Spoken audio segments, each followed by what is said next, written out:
കേന്ദ്രമന്ത്രിസഭയുടെ സത്യപ്രതിജ്ഞ കഴിഞ്ഞു. മന്ത്രിമാരുടെ വകുപ്പ് വിഭജനവും പൂർത്തിയായി. മോഡിയും സംഘവും വീണ്ടും ഭരണം ആരംഭിച്ചു. സംസ്ഥാനത്താണെങ്കിൽ നിയമസഭാ സമ്മേളനം ആരംഭിച്ചു. അതോടൊപ്പം തന്നെ രാജ്യസഭയിലേക്കുള്ള പത്രികാ സമർപ്പണവും ജില്ലായി നടക്കുകയാണ്. ഇടതുമുന്നണിയിൽ ചില്ലറ ആശയക്കുഴപ്പങ്ങളും അഭിപ്രായ വ്യത്യാസങ്ങളൊക്കെ ഉണ്ടായിരുന്നു. ഒഴിവ് വരുന്ന സീറ്റ് ഒരെണ്ണം CPIയുടെയാണ്, അത് ആ പാർട്ടിക്ക് തന്നെ വേണം എന്ന് പാർട്ടി ശക്തമായിട്ട് ശാഠിച്ചു. ഒഴിഞ്ഞു പോകുന്ന മറ്റൊരു സീറ്റ് ജോസ് കെ മാണിയുടേതാണ്, അതുകൊണ്ട് ആ സീറ്റ് അദ്ദേഹത്തിൻ്റെ പാർട്ടിക്ക് വേണം എന്ന് അവരും ശാഠിച്ചു. ജോസ് കെ മാണിക്ക് കത്തോലിക്ക സഭയുടെയും ദീപിക പത്രത്തിൻ്റെയും ശക്തമായ പിന്തുണ ഉണ്ടായിരുന്നുകൊണ്ട് CPIയുടെ കയ്യിലിരിക്കുന്ന സീറ്റ് തട്ടിപ്പറിച്ച് ജോസ് കെ മാണിക്ക് കൊടുക്കുകയും ബിനോയ് വിശ്വത്തിൻ്റെ ഒഴിവ് വരുന്ന സീറ്റ് CPM ഏറ്റെടുക്കുകയും ചെയ്യും എന്നാണ് എല്ലാവരും വിചാരിച്ചത്. ഞാനും അങ്ങനെയാണ് വിചാരിച്ചത്. കാരണം CPM ഒരിക്കലും അങ്ങനെ വിട്ടുവീഴ്ച ചെയ്യുന്ന പാർട്ടിയല്ല. അവർ മഹാമനസ്കത കാണിക്കുന്ന ചരിത്രവും ഉണ്ടായിട്ടില്ല. അപ്പോൾ ബിനോയ് വിശ്വത്തിൻ്റെ സീറ്റ് CPIക്ക് തിരിച്ചു കിട്ടും എന്നാരും പ്രതീക്ഷിച്ചില്ല. പക്ഷേ പലരും വിചാരിച്ചത് ഈ ജോസ് കെ മാണിയുടെ സീറ്റ് CPM എടുക്കും എന്നാണ്. അതും ഉണ്ടായില്ല. ഏതായാലും പാർലമെൻറ്റ് തെരഞ്ഞെടുപ്പിലെ പരാജയത്തിന് ശേഷം ഘടകകക്ഷികളുമായിട്ട് പരമാവധി സ്നേഹിച്ച് സഹകരിച്ച് പോകാനാണ് CPM തീരുമാനിച്ചിട്ടുള്ളത് എന്ന് തോന്നുന്നു. അതുകൊണ്ട് ഈ തെരഞ്ഞെടുപ്പിൽ വലിയ പരാജയം ഉണ്ടായിരിക്കുന്ന സാഹചര്യത്തിൽ ഒരു രാജ്യസഭാ സീറ്റ് തൽക്കാലത്തേക്ക് വേണ്ടെന്ന് വെച്ചാലും ഘടകകക്ഷികളെ പിണക്കാതെ കൊണ്ടുപോവുക എന്നുള്ളതാണ് ഇപ്പോൾ പാവങ്ങളുടെ പാർട്ടിയെ സംബന്ധിച്ചുള്ള ഏറ്റവും പ്രധാനപ്പെട്ട കാര്യം. അതുകൊണ്ടാണ് മഹാമനസ്കത കാണിക്കാൻ തീരുമാനിച്ചത്. മുമ്പ് ഇതുപോലെ ഒരു തർക്കം ഈ CPIയും CPMും തമ്മിലുണ്ടായിട്ടുണ്ട്. അന്ന് രാജ്യസഭയിലേക്ക് 2 സീറ്റ് ഒഴിവ് വന്നപ്പോൾ ഒരു സീറ്റ് NK പ്രേമേന്ദ്രന് കൊടുക്കാം എന്ന് സമ്മതിച്ചായിരുന്നു, അദ്ദേഹത്തിന് കൊടുക്കേണ്ടതായിട്ട് വന്നു. പ്രേമേന്ദ്രൻ എന്ന് വെച്ചാൽ RSP ആ സീറ്റ് പ്രേമേന്ദ്രന് കൊടുത്തു.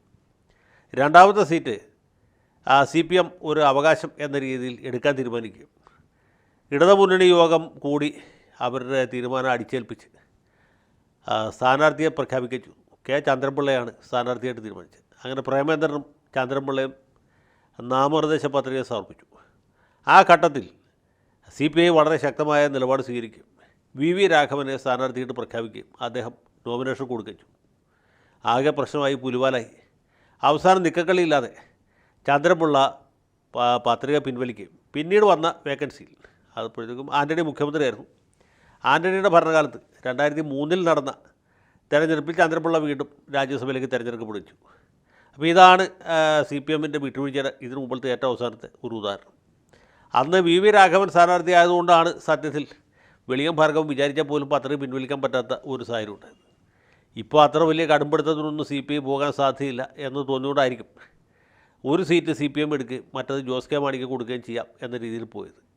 ഏതായാലും തെരഞ്ഞെടുപ്പിൽ ഒരു സീറ്റ് ഒഴിച്ച് 19 സീറ്റ് നഷ്ടപ്പെടുകയും കേരളത്തിൽ ഹിന്ദുത്വ രാഷ്ട്രീയ ശക്തികൾ അതിഭയങ്കരമായിട്ട് വളർന്നു എന്ന കാര്യം സ്പഷ്ടമാകുകയും ചെയ്തുകൊണ്ട് വലിയ മസിൽപിടുത്തത്തിന് നിൽക്കാതെ CPM സീറ്റിന്മേലുള്ള അവകാശവാദം ഉപേക്ഷിച്ചു. ഇനി വരുന്ന 2 വേക്കൻസിയും CPM തന്നെ എടുക്കും എന്നായിരിക്കും അവർ മനസ്സിൽ വിചാരിച്ചിട്ടുള്ളത്. എന്തുമായിട്ട് അങ്ങനെ ഒരു സാഹചര്യത്തിൽ ഒരു സീറ്റ് ജോസ് കെ മാണിയുടെ പാർട്ടിക്ക് കൊടുത്തു എന്ന് വെച്ചാൽ അദ്ദേഹം തന്നെ എടുത്തു. ജോസ് കെ മാണി തന്നെയാണ് അവരുടെ പാർട്ടിയുടെ അനിഷേധ്യ നേതാവും രാജ്യസഭയിലേക്ക് പോകാൻ ഏറ്റവും അർഹനായിട്ടുള്ള വ്യക്തി. അദ്ദേഹം നേരത്തെ 2 തവണ പാർലമെൻറ്റ് അംഗമായിരുന്നു, ലോക്സഭാംഗമായിരുന്നു. ലോക്സഭാംഗമായിരിക്കുമ്പോഴാണ് കോൺഗ്രസ്സുകാർ ഒരു ത്യാഗം ചെയ്ത് ഇദ്ദേഹത്തിന് രാജ്യസഭാ സീറ്റ് കൊടുത്തത്.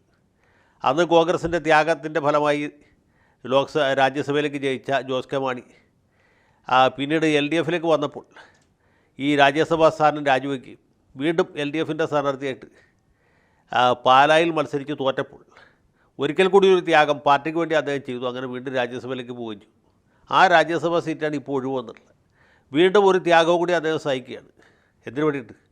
ഈ പാവപ്പെട്ട റബ്ബർ കർഷകർക്ക് വേണ്ടി, ഇടത്തരം കർഷകർക്ക് വേണ്ടി, സാധാരണക്കാർക്ക് വേണ്ടി, അധ്വാന വർഗത്തിന് വേണ്ടി ഒരു മഹാത്യാഗം സഹിച്ച് ആ മഹാനായ ജോസ് കെ മാണി വീണ്ടും രാജ്യസഭയിലേക്ക് പോവുകയാണ്. CPIയെ സംബന്ധിച്ചിടത്തോളം അവർ ശാഠ്യക്കാരുടെ പാർട്ടിയാണ്, ത്യാഗത്തിന് ഒട്ടും സന്നദ്ധരല്ല. അതുകൊണ്ടാണ് ഒരു സീറ്റ് CPMന് കൊടുക്കാതെ അത് പിടിച്ച് മേടിച്ച് കളയാം എന്ന് വിചാരിച്ചത്. CPIയുടെ സ്ഥാനാർത്ഥിയായിട്ട് ബിനോയ് വിശ്വത്തിൻ്റെ ഒഴിവിൽ പോകുന്നത് സഖാവ് PP സുനീറാണ്. സുനീർ നേരത്തെ മലപ്പുറം ജില്ലാ സെക്രട്ടറി ആയിരുന്ന ആളാണ്, ഇപ്പോൾ പാർട്ടിയുടെ അസിസ്റ്റൻറ്റ് സെക്രട്ടറിയാണ്. നേരത്തെ പലതവണ തിരൂരങ്ങാടിയിലും അതുപോലെ വയനാട്ടിലുമൊക്കെ മത്സരിച്ച് തോറ്റ ചരിത്രമുള്ള ആളാണ്. അദ്ദേഹത്തെ രാജ്യസഭയിൽ അക്കോമഡേറ്റ് ചെയ്യാൻ പാർട്ടി തീരുമാനിച്ചു. എൻ്റെ ഒരു നല്ല സുഹൃത്താണ് സഖാവ് സുനീർ. അദ്ദേഹത്തിൻ്റെ ഈ സ്ഥാനലബ്ധിയിൽ അദ്ദേഹത്തെ അനുമോദിക്കുന്നു. ഇന്ത്യൻ പാർലമെൻറ്റിൽ ഇടതുപക്ഷത്തിൻ്റെ കരുത്തുറ്റ ശബ്ദമായി തീരാൻ അദ്ദേഹത്തിന് സാധിക്കട്ടെ എന്ന് ആശംസിച്ചു. ഐക്യമുന്നണിയിലേക്ക് വന്നാൽ ഐക്യമുന്നണിയിൽ ഒട്ടും തന്നെ ഐക്യമില്ലാത്തൊരു സമയമാണ്. കോൺഗ്രസിനകത്ത് തന്നെ ഐക്യമില്ല, പിന്നീട് ഐക്യമുന്നണി. ഐക്യമുന്നണിയെ സംബന്ധിച്ചിടത്തോളം ഈ സീറ്റ് തീർച്ചയായിട്ടും കോൺഗ്രസിന് അവകാശപ്പെട്ട സീറ്റായിരുന്നു. കോൺഗ്രസിന് അവകാശപ്പെട്ട സീറ്റിൽ ആണ് ജോസ് കെ മാണിക്ക് വേണ്ടി അന്ന് ത്യാഗം ചെയ്തത്. ആ ത്യാഗത്തിൻ്റെ ഫലമായിട്ട് 6 കൊല്ലം കോൺഗ്രസ് പുറത്ത് കിട്ടായിട്ട് വന്നു, രാജ്യസഭാ സീറ്റിലാണ്ട്. നിലവിൽ മുസ്ലിം ലീഗിന് ഒരു സീറ്റും ഉണ്ട്, അബ്ദുൽ വഹാബ് പ്രതികരിക്കുന്ന സീറ്റ്. അങ്ങനെ ഇരിക്കുമ്പോഴാണ് കഴിഞ്ഞ ലോക്സഭാ തെരഞ്ഞെടുപ്പിൽ ലീഗ് ഒരു സീറ്റ് അധികമായിട്ട് ചോദിക്കുകയും അധികമായി കൊടുക്കാൻ ഒരു സീറ്റില്ലാത്ത സാഹചര്യത്തിൽ രാജ്യസഭാ സീറ്റ് തരാം എന്ന് പറയുകയും ചെയ്തു. അപ്പോൾ അങ്ങനെ രണ്ടാമത്തെ ത്യാഗമാണ് ഇപ്പോൾ ചെയ്യുന്നത്. ലീഗിന് നിലവിൽ വഹാബുണ്ട്, ഇപ്പോൾ ഒരാൾ കൂടി ജയിക്കാൻ പോകുന്നു, ഹാരിസ് ബീരാൻ. അപ്പോൾ ലീഗിന് 2 സീറ്റും കോൺഗ്രസിന് 1 സീറ്റുമായിട്ട് മാറുന്ന സാഹചര്യമാണ് ഇപ്പോൾ ഉണ്ടാകുന്നത്. എന്ന് മാത്രമല്ല ഐക്യമുന്നണിയിൽ നിന്നുള്ള 3 MP-മാർ ഒരേ സമുദായക്കാരായി തീർന്നു എന്നുള്ള ഒരു കൗതുകം കൂടി ഇതിനകത്തുണ്ട്. ഈ ലോക്സഭയിൽ മുസ്ലിങ്ങൾക്ക് പ്രാതിനിധ്യമില്ല, പ്രാതിനിധ്യം വളരെ കുറഞ്ഞുപോയി എന്ന് പറഞ്ഞ് വിലപിക്കുന്ന ആൾക്കാരുണ്ട്. നമ്മുടെ മീഡിയ വൺ ചാനലിലിരിക്കുന്ന അടുപ്പൂട്ടി ചർച്ചക്കാരടക്കം. അവർ രാജ്യസഭയിലേക്ക് കൂടി ഒന്ന് നോക്കുന്നതെന്നായിരിക്കും. രാജ്യസഭയിലേക്ക് ആകെ 9 സീറ്റാണ് കേരളത്തിൽ നിന്നുള്ളത്. 9-ൽ 5 പേരും ഇവർ ഈ പറയുന്ന പ്രാതിനിധ്യം കിട്ടാത്ത സമുദായക്കാരായിട്ട് മാറി എന്നുള്ളതാണ് ഈ രാജ്യസഭാ തെരഞ്ഞെടുപ്പ് കഴിയുമ്പോൾ ഉണ്ടാകാൻ പോകുന്ന കാര്യം. അതെന്തുവാട്ടെ, ലീഗിൽ ഒരുപാട് ആളുകൾ സ്ഥാനമോഹികളായിട്ടുണ്ടായിരുന്നു. അതിപ്പോൾ എല്ലാ പാർട്ടിയിലും ഉണ്ടാവും, ലീഗിനെ കുറ്റപ്പെടുത്തിയിട്ട് കാര്യമില്ല. അവിടെ പ്രധാനമായിട്ട് പറഞ്ഞു കേട്ട പേര് പാർട്ടി സംസ്ഥാന ജനറൽ സെക്രട്ടറി ആയിരിക്കുന്ന ജനാബ് PMA സലാമിൻ്റെ പേരാണ്. സലാം സാഹിബ് ആയിരിക്കും രാജ്യസഭയ്ക്ക് പോകുന്നത് എന്ന് നേരത്തെ തന്നെ ലീഗ് വൃത്തങ്ങളിൽ കേട്ടിരുന്നു. അതേസമയത്ത് KMCCയുടെ ഗൾഫ് മേഖലയിലൊക്കെ പ്രവർത്തിക്കുന്ന ചില ആളുകളും സന്നദ്ധരായി മുന്നോട്ട് വന്നു. യൂത്ത് ലീഗിൻ്റെ ചില പ്രമുഖ നേതാക്കന്മാരുടെ പേരും കേട്ടിരുന്നു. ഏറ്റവും ഒടുവിൽ കറങ്ങി തിരിഞ്ഞ് വന്നപ്പോൾ ആ സീറ്റ് കിട്ടിയിട്ടുള്ളത് KMCCയുടെ ഡൽഹി ഘടകം പ്രസിഡൻ്റായി പ്രവർത്തിക്കുന്ന സുപ്രീം കോടതി അഭിഭാഷകനായ ഹാരിസ് ബീരാൻ ഹൈക്കോടതിയിലെ മുൻനിര അഭിഭാഷകനും 2 തവണ അഡീഷണൽ അഡ്വക്കേറ്റ് ജനറൽ വരുന്ന VK ബീരാൻ്റെ മകനാണ്. മുൻ മന്ത്രി VK ഇബ്രാഹിം കുഞ്ഞിൻ്റെ ജ്യേഷ്ഠനാണ് VK ബീരാൻ.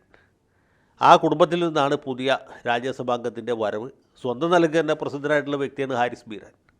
നിങ്ങൾ വിശ്വസിക്കുമെന്ന് എനിക്കറിയില്ല, ഹാരിസ് ബീരാൻ എറണാകുളം ലോ കോളേജിൽ എൻ്റെ ഒരു സ്റ്റുഡൻ്റായിരുന്നു എന്നൊരു ചീത്തപ്പേര് കൂടി അദ്ദേഹത്തിനുണ്ട്. പക്ഷേ അദ്ദേഹത്തിന് അങ്ങനെ അതൊരു ദുഷ്പേരായിട്ട് തോന്നുന്നില്ല. എന്ന് മാത്രമല്ല, പുള്ളി എന്നോട് വലിയ ബഹുമാനത്തോട്ടാണ് ഇപ്പോഴും പെരുമാറുന്നത്. ഇത് നിങ്ങൾ വിശ്വസിക്കില്ലെന്ന് എനിക്കറിയാം, പക്ഷേ സത്യം അതാണ്. അങ്ങനെ ഞാൻ പഠിപ്പിച്ച ഹാരിസ് ബീരാൻ ഇതാ രാജ്യസഭയിൽ എത്തുകയാണ്.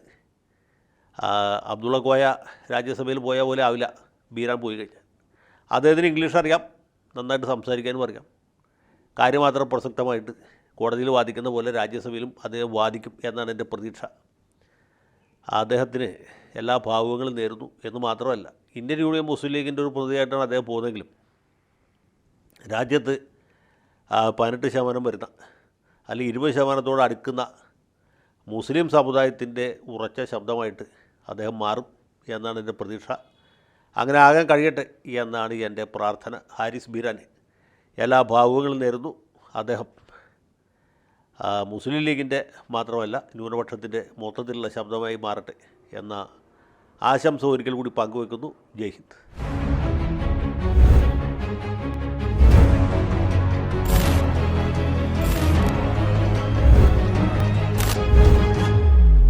കൂടുതൽ വാർത്തകളും വിശേഷങ്ങളും നിങ്ങളിലേക്ക് എത്താൻ ABC മലയാളം സബ്സ്ക്രൈബ് ചെയ്യുക, ബെൽ ബട്ടണും അമർത്തുക.